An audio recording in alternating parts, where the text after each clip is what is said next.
Welcome to Techno Guy Game Guard again.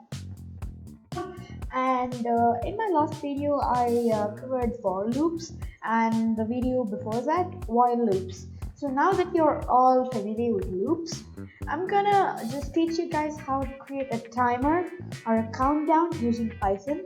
And you can do this using either a while loop or a for loop. I'll show you both. So it's gonna be cool. A timer of say 10 seconds. Alright, so let's start by creating a new file. We can put a comment and we can name it timer. Okay, so the goal of this timer is basically to print each number like 10, 9, 8, 7, 6, like that. And what you have to do is you have to leave a gap of 1 second between each number, so that will be like a timer. So we're going to count up to 10 with 1 second between each of the numbers, so it will be quite an accurate timer, guys, and it's quite simple to make. But for that, I'm going to teach you something new, which is the import command. The import command basically imports other modules and other extensions Python has into this program.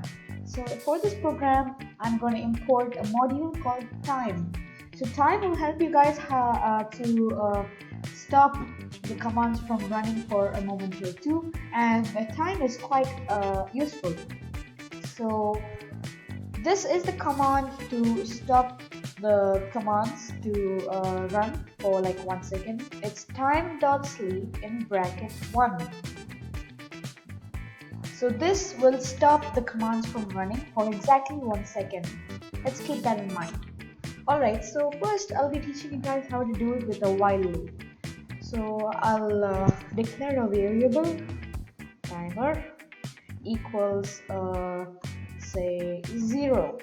Timer equals 0. And we say that while timer is lesser than 11. So we want to count up to 10, so we say 11. While timer is lesser than 11, we print the value of timer.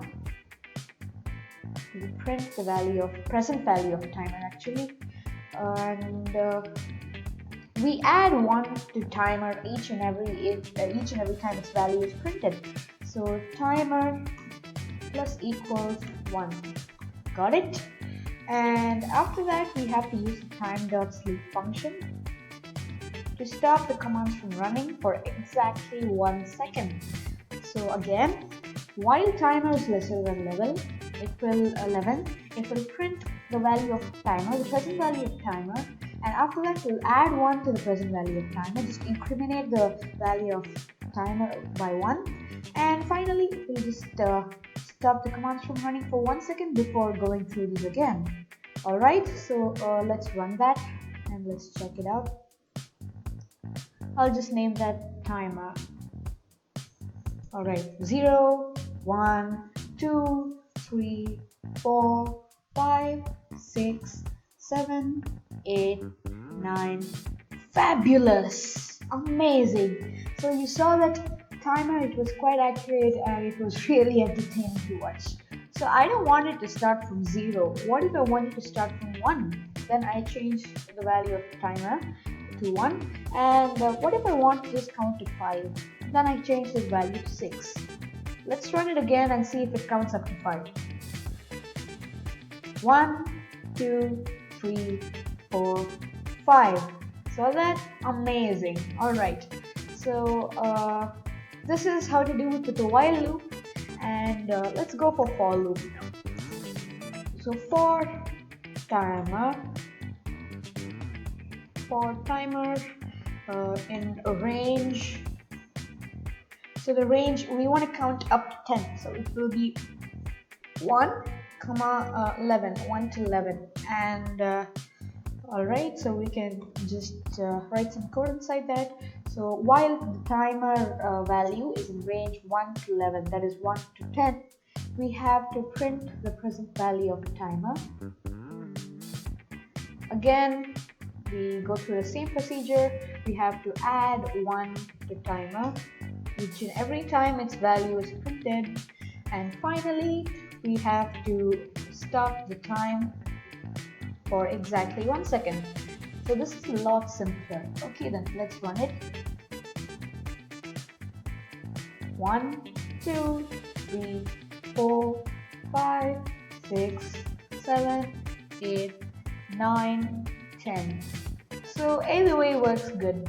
So this is the timer, quite a simple timer with the help of loops. So this is the pinnacle of your loop understanding, and please ask me any doubts in the comments if you have any kind of doubt on loops. Alright guys, thank you for watching this video. Please subscribe to my channel and hit the bell icon to receive the latest updates about my videos. Please like my video and have a good day. Goodbye.